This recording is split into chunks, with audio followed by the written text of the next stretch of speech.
Screen पर आप सब लोग क्या देख रहे हैं बताएंगे आप में से कोई? Ma'am blank page. लैंग्वेज और लाइनें हैं यस, ब्लैंक पेज और लाइन। येलो कलर से। Yes yes yes. तो let us start.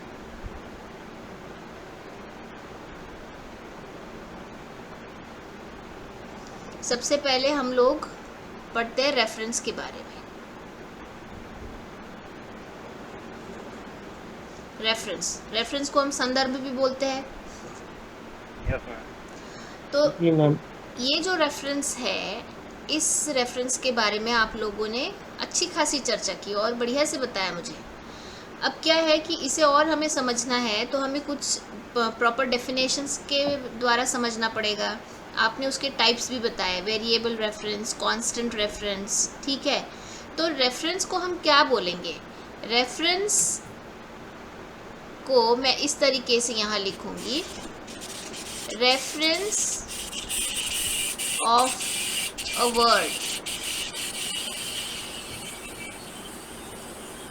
is the relation between the linguistic expression and the entity in the real world.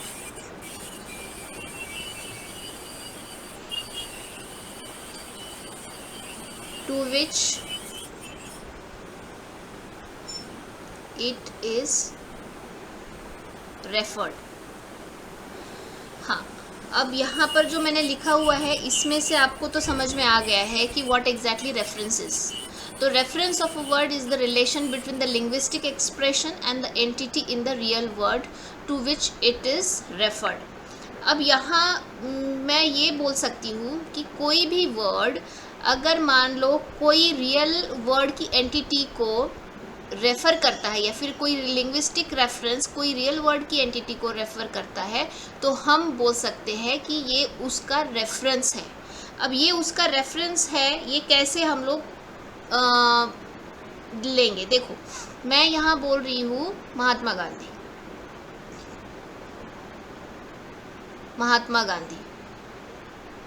अब ये जो महात्मा गांधी, ये लिंग्विस्टिक एक्सप्रेशन है, मैंने लिखा हुआ है महात्मा गांधी। जी यस। तो यहाँ पर ये जो महात्मा गांधी है, मुझे बताइए कि ये क्या है? मैम नाम। नाम है। नाम है। हाँ। या फिर मैं ये बोल सकती हूँ कि ये जो महात्मा गांधी, ये जो लिंग्विस्टिक एक्सप्रेशन है, ये जो मैंने लिखा है, it refer to some person या फिर it refer to some specific person. ठीक है, ये जो लिंग्विस्टिक टर्म है, लिंग्विस्टिक एक्सप्रेशन है, it refers to specific person.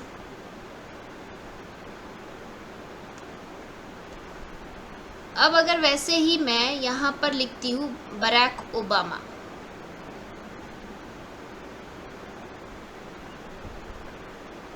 ठीक है, ये भी क्या करेगा? ये it also refers to the specific person on the earth. मैं बोल रही हूँ स्पेसिफिक पर्सन ऑन द अर्थ।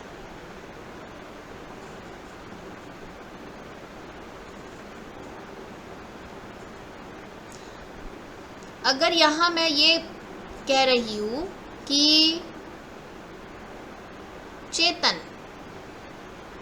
ठीक है, तो it also refers to the specific person on the earth. नहीं ना मैम, बहुत सारे हो सकते हैं ना। बहुत सारे हो सकते हैं, पर अगर मैं अभी बोलती हूँ तो हाँ, तो वो तो किसी एक स्पेसिफिक पर्सन को ही इंडिकेट करेगा। जी मैम। चाहे मल्टीपल हो, पर अब किसी, देखो, कोई सिचुएशन के हिसाब से मैं अगर क्लासरूम में चेतन बोलती हूँ तो मैं क्या अमेरिका में कोई बैठा है या फिर अंटार्कटिका में बैठा हुआ कोई चेतन है, उसको तो मैं बोल नहीं रही हूँ। नहीं।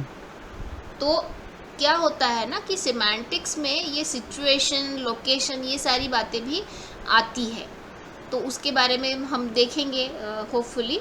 तो ये जो रेफरेंस है, कोई भी लिंग्विस्टिक एक्सप्रेशन जो कि आपकी रियल वर्ड एंटिटी को रेफर करता है, उसे हम लोग रेफरेंस बोलते हैं। ठीक है, क्लियर है? Yes ma'am. Yes, अब ma'am. हाँ, अब एक और उदाहरण लेते हैं यहाँ पर। आई एम एट माई होम। अब मुझे बताइए यहाँ पर ये जो आई है ये किसको रेफर कर रहे हैं? माई को, मतलब एक माई को एक रेफर कर रहे हैं। पर्टिकुलर, मैडम ये एक पर्टिकुलर स्पेसिफिक पर्सन को रेफर कर रहा है। स्पेसिफिक उसी पर्सन का को घर- रेफर कर रहा है? मुझे तो नहीं लग रहा है। हाँ चेतन, मतलब ये खुद को रेफर कर रहा है। Exactly I am exactly, yes yes, very Yes, good, ma'am. This is what my expectation. I am at home, I am at my home, अगर चेतन ने कहा तो वो चेतन खुद के बारे में बोल रहा है। जी मैम। अगर ma'am. मैं बोलती हूँ I am at my home, तो आई कौन है? I refers to home. खुद को। ये I refers to the self, और I refers to the speaker of sentence, बोल सकते हैं ना, जो जिसने वो सेंटेंस बोला है आई एम एट माई होम, उसी को रेफर कर रहा है, उसी व्यक्ति को रेफर कर रहा है। चाहे वो चेतन हो, वो बोले आई एम एट होम, निधि हो आई एम एट माई होम, तो जो भी बोलेगा आई किसको रेफर करेगा? खुद को स्पीकर। रेफर। स्पीकर को, speaker यस यस, स्पीकर को रेफर करेगा। तो ये जो आई है, आई हम बोल सकते हैं it refers to speaker of sentence. ठीक है, हिंदी में कोई आपको दिक्कत नहीं है? देखो, वाक्य बोलने वाले व्यक्ति को ये दर्शा रहा है। ठीक है, आई उसी को दर्शा रहा है।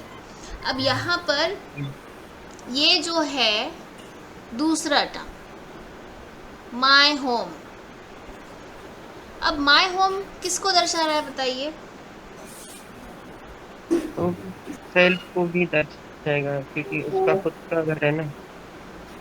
यस, तो ये माई होम जो दर्शा रहा है वो उस स्पीकर के घर को दर्शा रहा है, न किसी और के। ध्यान में रखो, आई एम एट माई होम, तो मान लो माई होम बोलो या फिर केवल होम बोलो, तो ये होम किस चीज़ को दर्शा रहा है? ये घर तो बहुत सारे हैं, चेतन भी बहुत सारे हैं, पर यहाँ पर ये जो होम है वो किसको दर्शा रहा है? उस व्यक्ति Speaker. के होम को दर्शा रहा है जो उस वाक्य को बोल रहा है। देखो, ये समझने वाली बातें हैं, इसी से हमारा सिमेंटिक सेंस डेवलप होगा।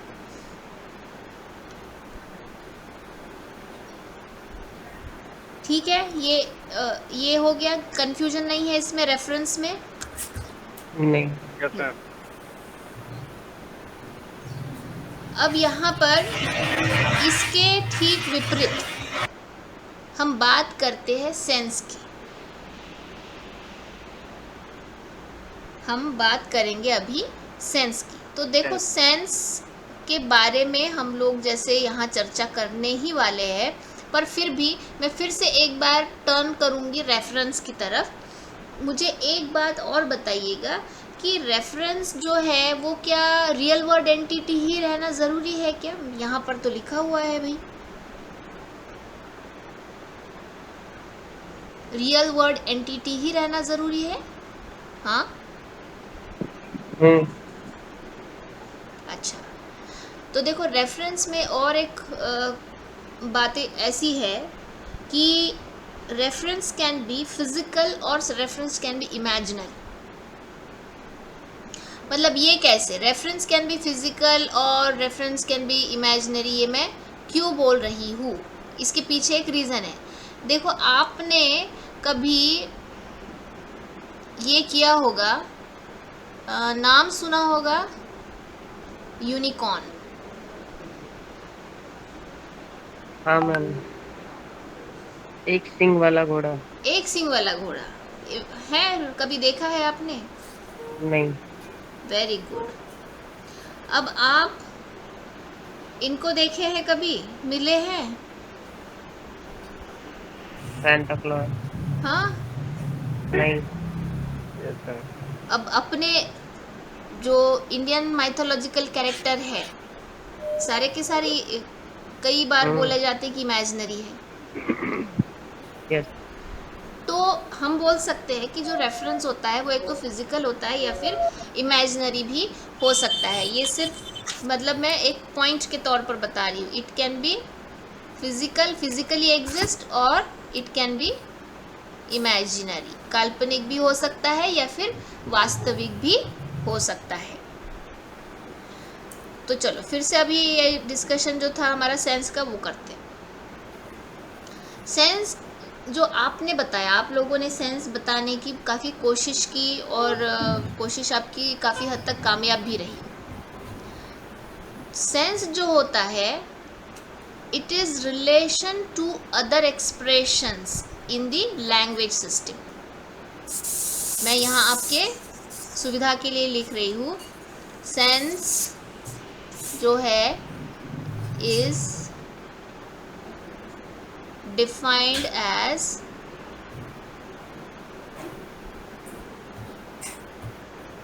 it is relations to other expression।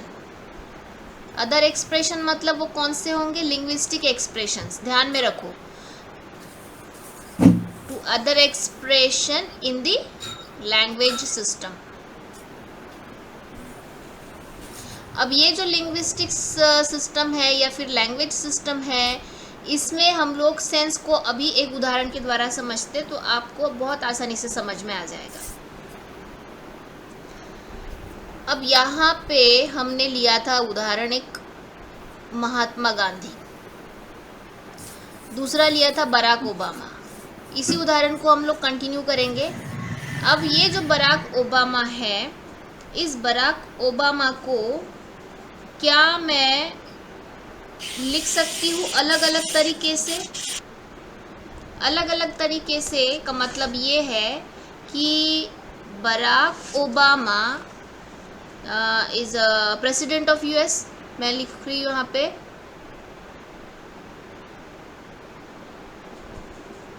President of US.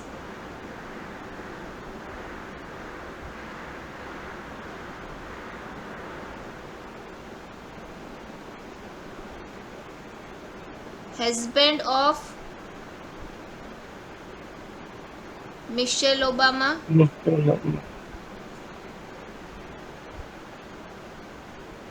ठीक है। जी। अब ये पता है क्या हो गया है, यहाँ पर बराक ओबामा का हम लोग सेंस बता रहे हैं। Sense is defined as its relations to other expression in the language system. वैसे ही हमने क्या किया है, महात्मा गांधी लिखा है। महात्मा गांधी क्या बोलेंगे हम लोग? महात्मा गांधी को हम लोग प्यार से बापू भी बुलाते हैं। बापू बोलते हैं। ठीक है। फिर हम लोग बोलेंगे हाँ, राष्ट्रपिता। राष्ट्रपिता भी बोलते हैं। और क्या बोलते हैं?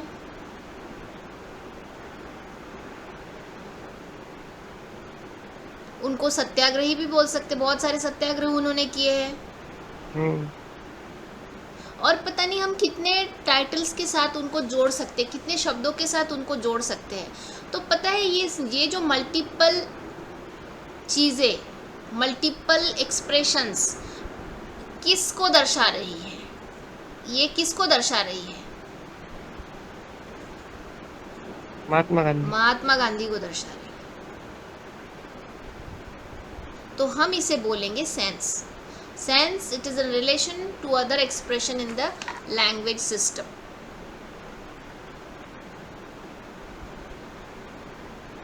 तो जैसे कि यहाँ पर ये जो सेंस और रेफरेंस का जो डिफरेंस है, वो डिफरेंस आपको बहुत क्लियरली समझ में आ गया है। ये ऐसे मैं समझ रही हूँ अभी। Yes ma'am. हाँ, निधि और चेतन, मुझे नहीं सुनाई दिया है। Yes ma'am. Yes, ma'am. Okay. अब एक उदाहरण ले लेते कि यहाँ पर मैंने ऑरेंज लिखा है। ठीक है। अब ये ऑरेंज जो शब्द है वो किसी रियल वर्ड एंटिटी को रेफर करता है। जी। अब मुझे आप उसके सेंसेस निकाल के बताओ। सेंस उसके क्या हो सकते हैं, गेस कर। Orange Then sweet, fruit or हाँ, color. फ्रूट और कलर, वेरी गुड। अब ऑरेंज इज हाँ स्वीट, हाँ बोलिए। ऑरेंज मीठा होता फ्रूट है। Colour sweet. Yes ma'am. हाँ ठीक है, बेसिकली तो दो क्लियर ही आते हैं कि फ्रूट भी है और वो कलर भी है। Yes, ma'am. अब इसे ही ये जो अब आपने कहा ना, अभी आपने कहा, किसने कहा था, निधि ने कहा था वेरिएबल कांस्टेंट, ठीक है। तो ये जो उदाहरण मैंने लिखा है ये किस में आएगा, डेफिनेटली Variable. वेरिएबल रेफरेंस में आएगा। और वैसे ही अगर मैं मून लिखती हूँ तो मून का कोई भी रेफरेंस नहीं है, इट इज़ ऑल कांस्टेंट, ये कोई कांस्टेंट। चीज़ों को, तो इसे हम बोलेंगे कांस्टेंट रेफरेंस।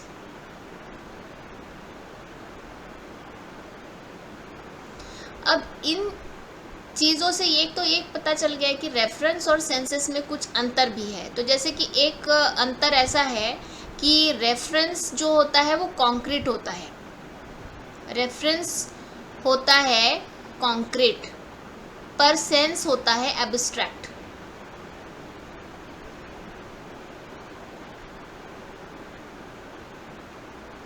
सेंस एब्स्ट्रैक्ट होता है। इसमें कोई डाउट है आपको? नहीं मैम, क्योंकि वो कॉन्क्रीट का मतलब हाँ मैडम, रेफरेंस इज कॉन्क्रीट का मतलब एक बार बताएं। कॉन्क्रीट, कॉन्क्रीट होता है का मतलब देखो, अब तुम्हारे घर में चेयर है यस मैम। या नहीं है? यस मैम है। मैं अगर चेयर बोलती हूँ तो ये जो चेयर है, ये चेयर इसी को रेफर करेगा ना, इसी चीज को जिस पर तुम Yes, बैठते हो। Yes ma'am. That is concrete, real word entity. Yes ma'am. पर सेंस वैसा नहीं है, sense is abstract. Yes ma'am. मैं अगर बोलूंगी चेयर को, तो चेयर में 4 लेग फर्नीचर है, ठीक है। Yes ma'am. उसके बाद में अब 4 लेग फर्नीचर और क्या बोल सकते हैं आपके वुड की घर? लकड़ी। हाँ चेयर वुड की है या हाँ, वो वुडन नहीं, वुड की चेयर मतलब हम बोल सकते उसको, वो तो टाइप हो गया बेटा। चेयर है, 4 लेग फर्नीचर हो गया, हाँ ब्लैक कलर फर्नीचर हो गया, मतलब उसका कलर ब्लैक है या वुडन है, जो भी है। तो ये जो है ये रियल चीज़ को नहीं दर्शा रही है, उसके एब्स्ट्रैक्ट को दर्शा रही है। अब देखो मैंने ऑरेंज में 2 सेंसेस लिखे, फ्रूट, अब फ्रूट एब्स्ट्रैक्ट हो गया ना, फ्रूट एग्जैक्ट किसको दर्शा रहा है? ऑरेंज। देखो रेफर कर रहा है ऑरेंज को, बट उसका सेंस अगर फ्रूट है तो वो एग्जैक्टली Yes, फ्रूट और कलर ये 2 सेंसेस है। ऑरेंज आपका रेफरेंस है, देखो ये जो है ये आपका ऑरेंज इसको दर्शाता है, ठीक है। ये रियल वर्ड एंटिटी है। इनके और इनके बीच वाला रिलेशन जो होगा ना वो मैं रेफरेंस बोलूंगी, और यहाँ पर इनके और इनके बीच वाला जो रिलेशन है मैं बोलूंगी सेंसेस। Yes ma'am. आ रही बात ध्यान में? Yes ma'am.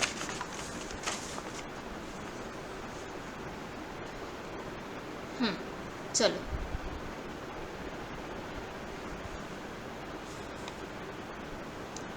अब आगे बढ़ते हैं। Yes ma'am. मैम एक बार एब्स्ट्रैक्ट का बता दीजिए। देखो एब्स्ट्रैक्ट का मतलब ये है कि it doesn't exist, it doesn't. देखो तुमने जावा वगैरह पढ़ी होगी ना, एब्स्ट्रैक्ट क्लास पढ़ा होगा, एब्स्ट्रैक्ट क्लास पढ़ा होगा, मतलब वो क्लास वो नहीं रहता फिर भी वो अपना काम करता है। मतलब यहाँ पर ये जो बराक ओबामा है, Barack Obama president of US, husband of Michelle Obama, ये उस व्यक्ति को दर्शा रही है। बापू राष्ट्रपिता सत्याग्रही, ये उस व्यक्ति को दर्शा रहा है, बट यहाँ पर वो एक्चुअल वो व्यक्ति नहीं है। मतलब ये जो है उस वो real entity, actual real entity नहीं है, पर ये सारे शब्द उसको रेफर ये कर सकते हैं, मतलब उसका सेंस निकल के आता है।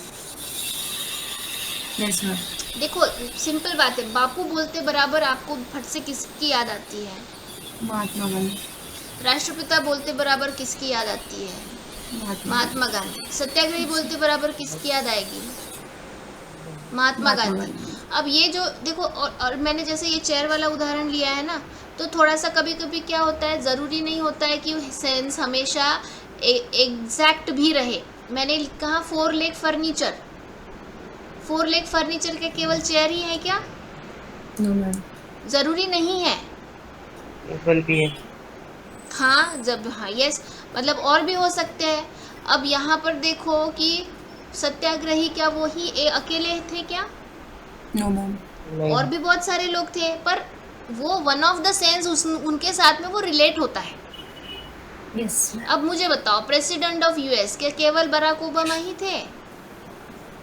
No ma'am. नहीं, बहुत सारे। बहुत सारे हैं ना। डोनाल्ड मतलब हाँ, रोनाल्ड ट्रंप के बाद में या पहले वो प्रेसिडेंट थे, मुझे लगता है 44 नंबर के प्रेसिडेंट होंगे बराक ओबामा। तो भैया ये अगर बराक ओबामा बोलूँगी तो मुझे प्रेसिडेंट ऑफ यूएस ये उनसे उनका मतलब एक सेंस निकल के आता है। पर ऐसा ज़रूरी नहीं है ना कि हमेशा वही प्रेसिडेंट ही है करके। उसमें से हमें सेंस निकालने हैं। देखो सेंस निकालने हैं, वो जो है केवल वो एक तरीके से रिलेशन को डिफाइन करता है, उसका रिलेशन को डिफाइन किया कि वो एंटिटी जो है वो क्या क्या। पर प्रेसिडेंट ऑफ यूएस अगर मैं केवल बोलती तो कोई फिजिकल एंटिटी नहीं है, वो केवल एक सेंस है उसमें से, इसीलिए उसे एब्स्ट्रैक्ट बोला गया है। क्योंकि बराक ओबामा ये कोई किसी स्पेसिफिक व्यक्ति को दर्शाता है, पर प्रेसिडेंट ऑफ यूएस किसी पर्टिकुलर व्यक्ति को नहीं दर्शाता है, वो कई सारे व्यक्तियों को दर्शाता है।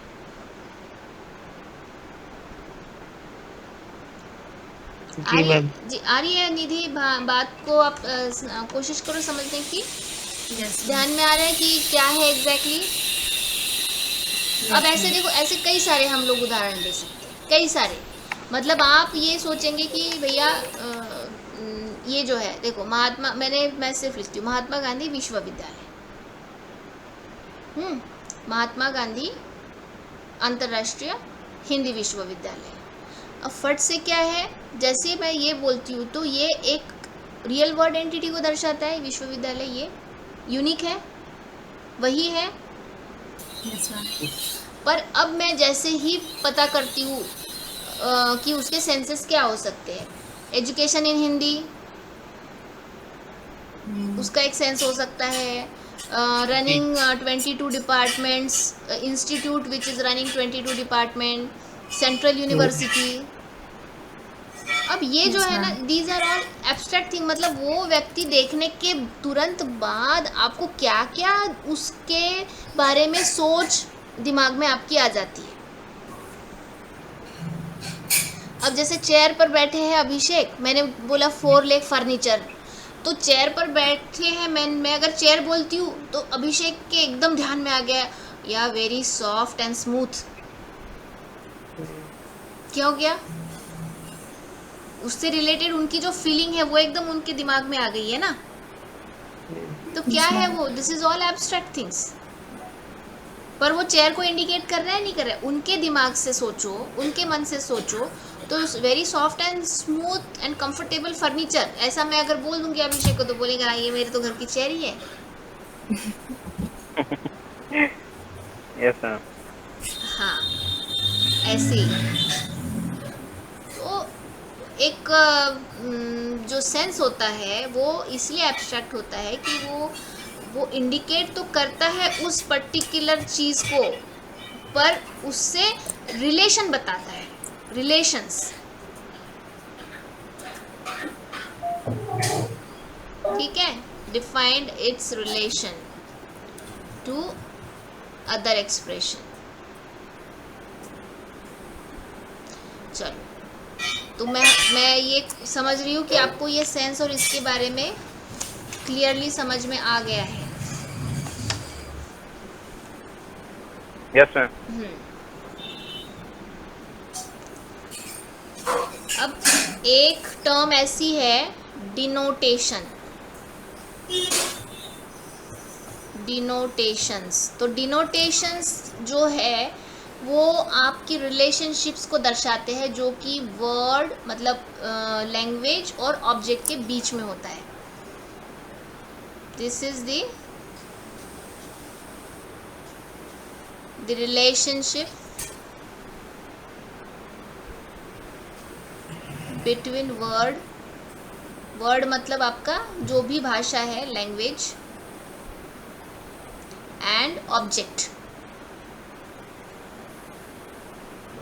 इसे हम लोग डिनोटेशन बोलते हैं। ये टर्म्स है ना, आपको ध्यान में रखनी है। डिनोटेशंस में जब हम लोग वर्ड और ऑब्जेक्ट के बीच में, तो जैसे हम लोग 4 पहिए वाले को वो चेयर बोल रहे हैं ना, मतलब ऐसे Yes, इस ma'am. हाँ, तो हम क्या कर रहे हैं यहाँ पर, this relation is a denotation. ठीक है, ये ऑब्जेक्ट है, ये ऑब्जेक्ट है, और ये क्या है, वर्ड है। तो ये डिनोटेशन है। मैं अगर यहाँ पर बोलती हूँ ये जो है, ये मेरा घर है,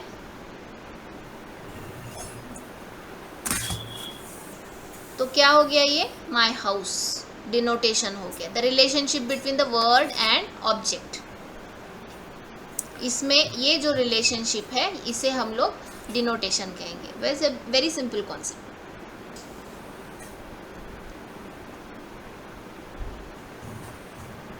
ठीक है, कोई कंफ्यूजन? No, ma'am. मैडम। हाँ, तो इस तरीके से हम बोल सकते हैं कि वर्ड डिनोट्स द ऑब्जेक्ट। जो वर्ड है इट डिनोट्स द ऑब्जेक्ट। बच्चे को सिखाया जाता है ना, मैंने कई बार आपको एग्जाम्पल दिया है कि बच्चा, छोटा बच्चा, मम्मी बहुत इसे बोलती है कि बेटा फ़ैन दिखाओ, फ़ैन, तो फिर वो दिखा देता है। क्या हो रहा है यहाँ पर, वर्ड और ऑब्जेक्ट के बीच में रिलेशन हो रहा है, डिनोटेशंस हो रहे हैं। तो वर्ड आपका डिनोट करता है उस ऑब्जेक्ट को। पहले उसने फ़ैन सीखा, और फिर फ़ैन क्या है, मतलब फ़ैन ये जो ऑब्जेक्ट है वो कैसे दिखता है, कहाँ पर है, ये फिर मम्मी बताती है कि बेटा ये फ़ैन है। तो ये रिलेशनशिप है वर्ड और ऑब्जेक्ट के बीच का। तो बहुत बार ये होता है ना, डिनोटेशंस मतलब ऐसा ज़रूरी नहीं है कि भैया हमेशा वो ऑब्जेक्ट और वर्ड के बीच वाला रिलेशनशिप ही बताए। हमेशा ये भी देखा गया है कि कई कन्फ्यूजन्स भी रहते हैं उसमें। अब ये कन्फ्यूजन भी रहते हैं तो कैसे, देखो, कोई महिला आई और मुझे बोलने लगी कि अरे भाभी जी, आपने उस बदमाश को देखा क्या? ठीक है, अब ये जो बदमाश है ये शब्द है। अब दोनों महिलाएं हैं आमने सामने, तो जो महिला बोल रही है वो, उसको कौन सा बदमाश अभी अपेक्षित है, और वो जिससे बात कर रही है, जो भी भाभी जी उनको मिली रास्ते में, उनको कौन सा बदमाश अपेक्षित है? देखो, ये शब्द है बदमाश। अरे भाभी जी, आपने बदमाश को देखा क्या? अब क्या होता है ना, जैसे हो सकता है वो जो भाभी जी जो ढूंढ रही है बदमाश को, उसका खुद का बेटा ही हो, कुछ मस्ती करके भाग गया होगा, है ना। और दूसरी जो औरत है जो मिली है उनको रास्ते में, उनको तो कोई बैकग्राउंड पता नहीं है। उनको लगा होगा कि यही बच्चे कुछ जो है, उन्होंने किसी बच्चे ने उनकी खिड़की वगैरह फोड़ दी होगी, वो लड़की को वो ढूंढ रही होगी। आ रहा है कंफ्यूजन डिस्कोर्स में? Yes ma'am. तो डिनोटेशंस भी कभी कभी कंफ्यूजिंग रहते हैं। ये देखो, ये ध्यान रखो। सिर्फ मैं यहाँ लिख रही हूँ कि कई बार डिनोटेशंस भी कंफ्यूजिंग रहते हैं। There are confusion in understanding. ये उदाहरण आपको समझा है? Yes ma'am. The denotation. जी। हाँ चेतन। Yes ma'am. अगर मैं बोलूँ कि चेतन आपके घर का फैन बड़ा सुंदर है, या यस मैम। हाँ हाँ नहीं, वो फैन ना घूम रहा था जब आपने कैमरा ऑन किया, हाँ तो फैन घूम रहा था, तो मैं बोलूँगी चेतन आपके घर का फैन बहुत सुंदर है। हाँ मैम, वो घूम रहा है। तो अब ये ऐसा है ना कि मेरा देखो ये कंफ्यूजन कैसे बना, आपके और मेरे बीच में कंफ्यूजन यहाँ पर हुआ है। कैसे? मैं बोल रही हूँ जो आपके सर पर घूम रहा है वो फैन। अब आपको हाँ आपके घर के पूरे फैन पता है, आपको पता है कि ड्राइंग रूम का फैन ही सबसे सुंदर है। हाँ आपको पता है कि ड्राइंग रूम का, पर आप ड्राइंग रूम में नहीं बैठे हैं, आप जहाँ बैठे हैं मैं बोलूँ कि सर पे जो घूम रहा है आपके फैन वो सुंदर है। जी अब मैंने जो बोल दिया है आपके घर का फैन बहुत सुंदर है, तो आपके दिमाग में वो वाला फैन आया ना, कौन सा वाला, जो हाँ, ड्राइंग रूम में है, और मेरे ड्राइंग दिमाग रूम में क्या है, जो आपके आपने सर देखा पर जो हो। घूम रहा है वो फैन है। कंफ्यूजन। जी मैम। तो डिनोटेशंस में कई बार कौन सा फैन है पर कौन सा फैन, कंफ्यूजन हो गया। Yes ma'am. ड्राइंग रूम वाला फैन और ये फैन, बदमाश मैंने बोल दिया तो कंफ्यूजन हो गया। जी मैंने जो जो एक लिटरेचर पढ़ा था उसमें एक उदाहरण था जो मैं आपको बताऊंगी। ये तो मैंने खुद से ये किया है उदाहरण, पर उसमें ये था कि कोई डिटेक्टिव अगर होटल में जाता है और वो कोई सस्पेक्ट को ढूंढ रहा है, हम्म तो उसमें क्या होगा कि वो बार्टर जो होते हैं ना, वो सब सर्व वगैरह करते हैं, उसको बुला के बोलता है कि मैं एक औरत को ढूंढ रहा हूँ। हम्म क्या बोला उसने? मैं एक औरत को ढूंढ रहा हूँ।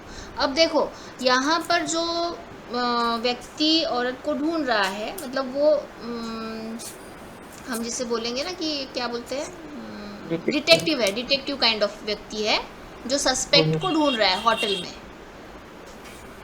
तो उसके हिसाब से वो जो औरत है वो सस्पेक्ट है, मतलब वो सस्पेक्ट को ढूंढ रहा है। अब ये जी जो बार्टर है वो, अरे वो देखेगा, अरे सामने वो बहुत महिलाएं डांस वांस कर रही है, उसमें से किसी को ढूंढ रहा होगा। हम्म तो कंफ्यूजन हो गया यहाँ पर डिनोटेशंस में कि क्या, जी कौन सी महिला। तो इस तरीके का एक उदाहरण मैंने पढ़ा था। एनीवे, तो ये जो डिनोटेशंस है इसमें कंफ्यूजन भी हो सकता है। 1-to-1 रिलेशनशिप ही रहेगी, ऐसा ज़रूरी नहीं है। ठीक है, अब अभी तक कोई डाउट है या फिर बहुत ही आसान है कॉन्सेप्ट? रेफरेंस देखा हमने, सेंस देखा, डिनोटेशंस देखे।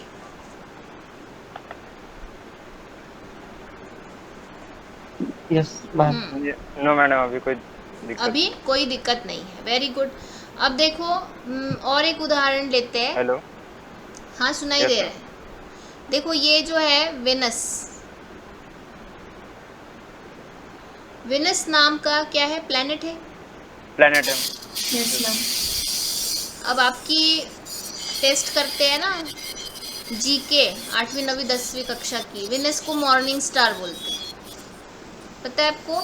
जी जी यस सर। और इसको इवनिंग स्टार भी बोलते हैं। जब मॉर्निंग में दिखेगा तो मॉर्निंग स्टार बोलेंगे, इवनिंग में दिखेगा तो इवनिंग स्टार बोलेंगे। जी तो ये जो विनस है, ये विनस जिस ग्रह को मान लो, जिस ऑब्जेक्ट को दर्शा रहा है, ये वर्ड दर्शा रहा है, तो हम क्या बोलेंगे इसे? डिनोटेशंस। ठीक है, ये डिनोटेशन है। अब ये जो विनस है, मैं अगर इसे मॉर्निंग स्टार और इवनिंग स्टार बोलती हूँ तो मैं इसे क्या कहूँगी? सेंस। Sense. तो ये भी एक पॉपुलर उदाहरण है, मतलब ये जो विनस वाला उदाहरण है ना, ये इतना ज़्यादा पॉपुलर है कि ये करीब करीब देखो 80s 90s में, 80s 92 में फ्रिज नाम के जो बहुत ही होनहार लिंग्विस्ट हुआ करते थे, उन्होंने इस पूरे उदाहरण को इतना एनालाइज किया है कि रेफरेंस और सेंसेस का जो एक्चुअल कॉन्सेप्ट है वो इस उदाहरण द्वारा उन्होंने एक अपनी पुस्तक में समझाया है। ठीक है, यस मैम। मुझे याद नहीं आ रहा है। फ्रिज डी नहीं है, ठीक है, फ्रिज है, FRIGE। तो ओबामा का आपको समझा, महात्मा गांधी जी का भी समझा। चलो अब आगे बढ़ते हैं। एक और टर्म है लेक्सिम। बताइए क्या होती है, आपको पता है?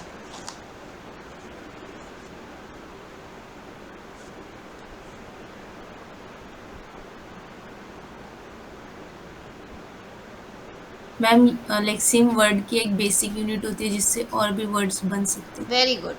बेसिक यूनिट होती है जिससे और भी वर्ड बन सकते हैं। मैं लिख रही हूँ यहाँ पर स्मॉलेस्ट और मिनिमल यूनिट, ठीक है ना निधि? जो आपने बताया वही मैं लिख रही हूँ, स्मॉलेस्ट और मिनिमल यूनिट, इसे हम बोलते हैं लेक्सिम्स।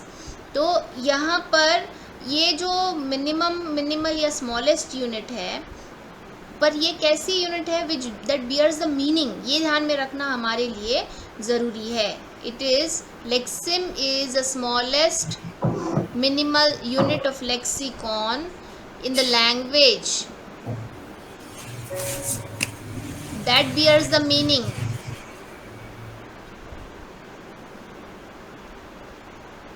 अब मुझे एक बात बताओ, यहाँ पर वर्क मैं एग्जाम्पल ले रही हूँ, ठीक है? वर्क जो है ये मेरा लेक्सिम है,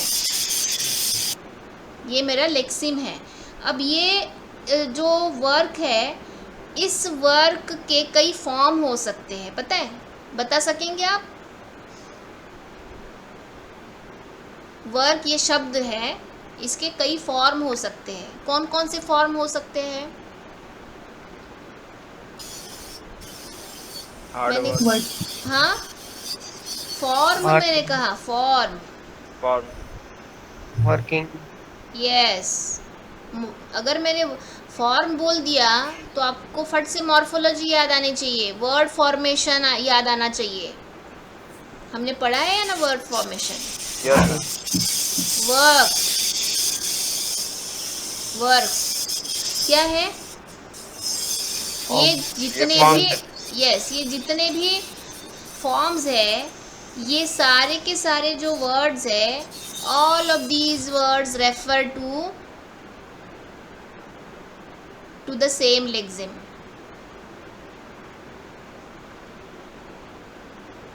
ठीक है, सेम लेक्सिम, या फिर हम उसे रूट भी बोल सकते हैं। तो इस लेक्सिम को हम लोग बहुत बार हेड वर्ड भी बोलते हैं, एंड दैट हेड वर्ड का जो काम है, हमेशा हम पॉपुलरली देखते हैं कि जब डिक्शनरी में हम लोग देखते हैं तो डिक्शनरी में हम लोग हेड वर्ड ही ढूंढते हैं। ठीक है, वर्ड हम जब डिक्शनरी में ढूंढने लगते हैं तो हम लोग शुरुआत करते हैं हेड वर्ड से, फिर हम लोग उसके वेरिएशंस धीरे धीरे ढूंढने लगते हैं और हम लोग पहुंच जाते हैं वर्ड तक, डिजायर्ड वर्ड तक। तो लेक्सिम के बारे में कोई डाउट नहीं है आपको? No madam. Very good. चलो, कल हम लोग इस पर क्विज ले लेंगे। ये छोटी छोटी टर्म्स है जिसको आपको ध्यान में रखना है। अब एक जो टर्म है इसके बारे में सुना है कि देखिए, डैक्सिस।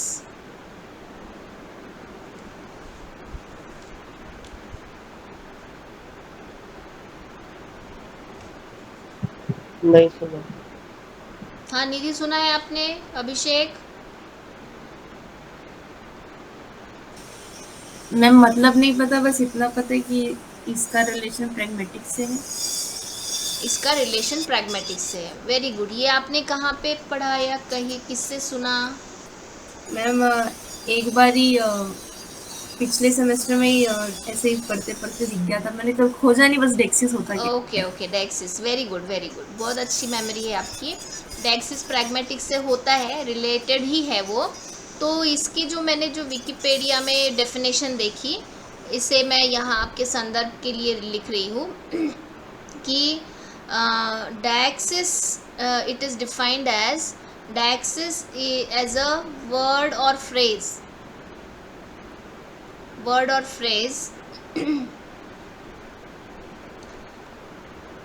that cannot be fully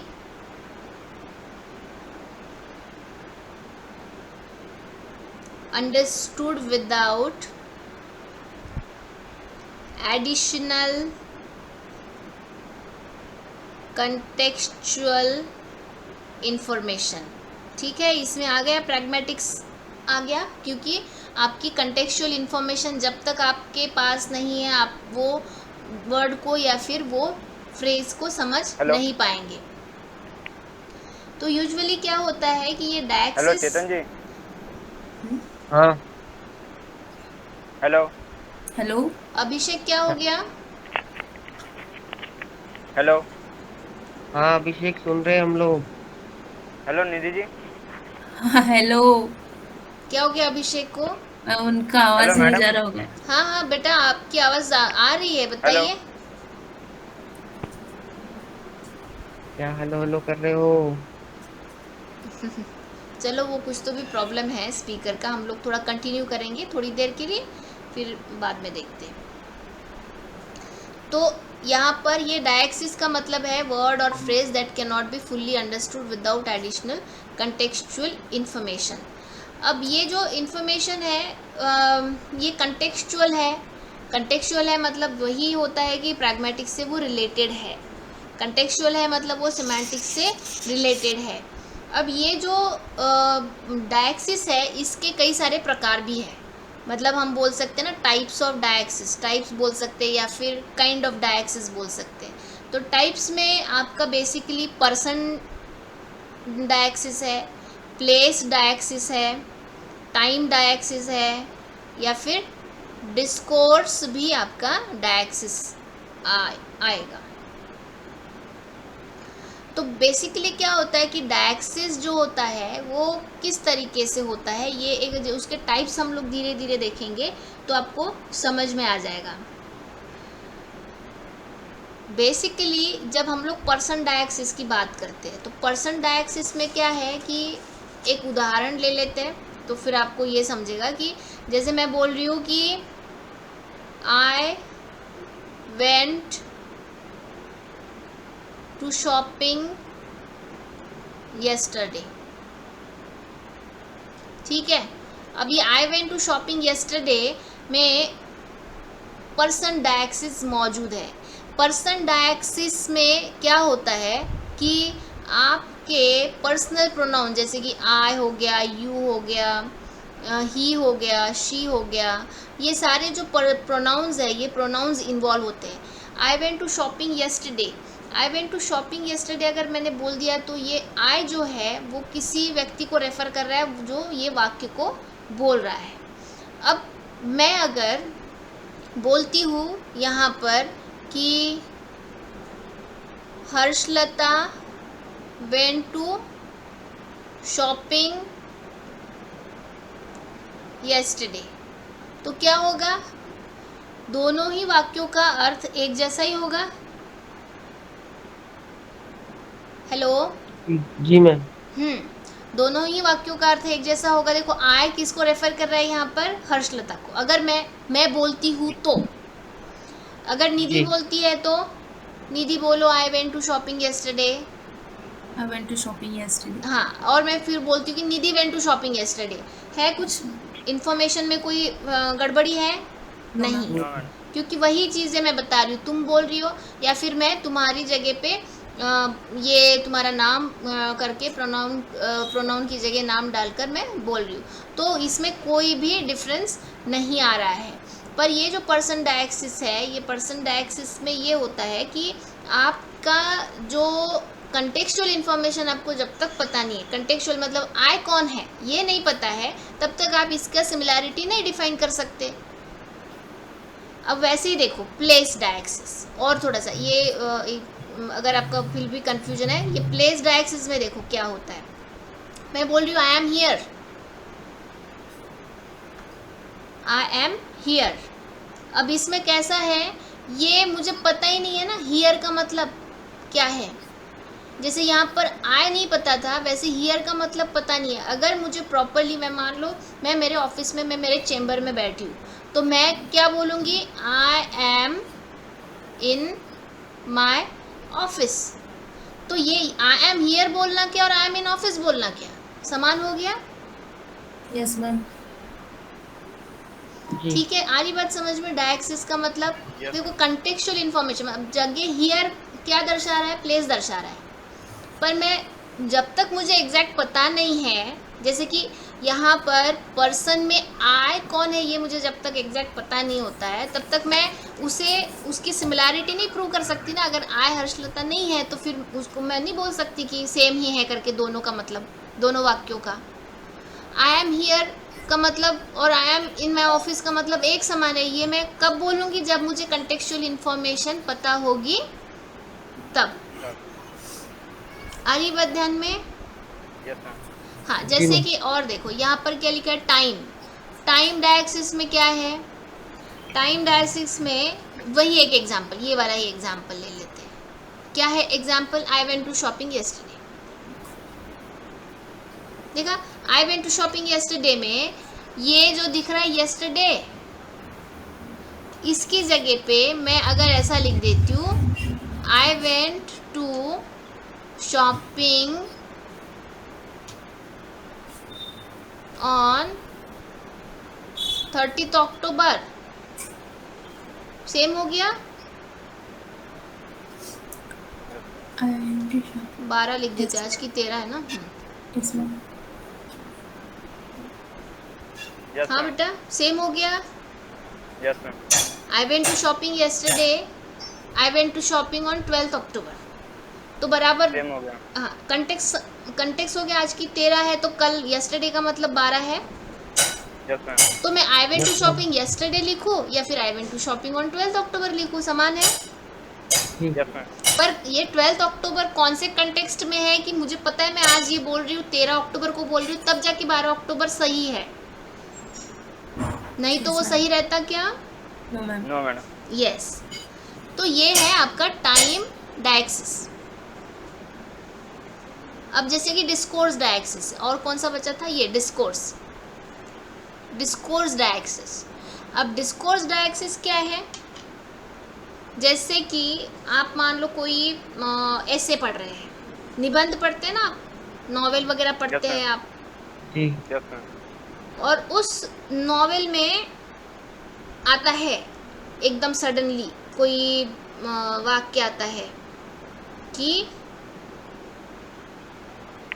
उस रात जो घटना घटी थी, ऐसे आता है।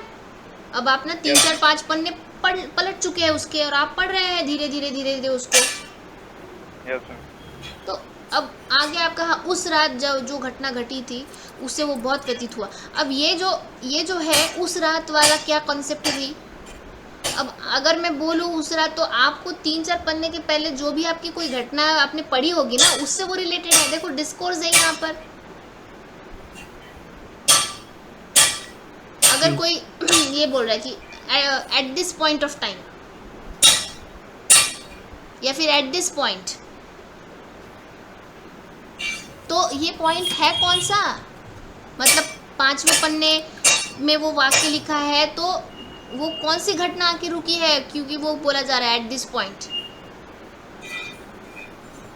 अब बहुत बार हम प्रोग्राम करते हैं ना, ये इनॉग्रल प्रोग्राम वगैरह वगैरह सब करते हैं, पता है, तो वो स्पीकर बोलता है at the outset I would like to welcome all the dignitaries on the dais, बोलते हैं। Yes, ma'am. अब भैया ठीक है, और at the outset I would like, पर ये क्यों वेलकम हो रहा है, क्या हो रहा है, किस तरीके का है, कुछ पता नहीं है।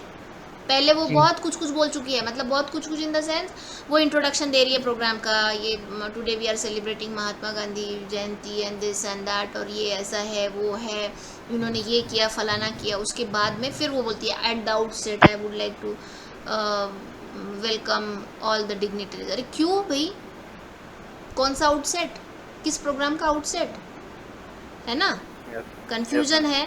ये है आपका डिस्कोर्स डायक्सिस। ये डिस्कोर्स डायक्सिस हमें कब पता चलेगा कि कब रिजॉल्व होगा,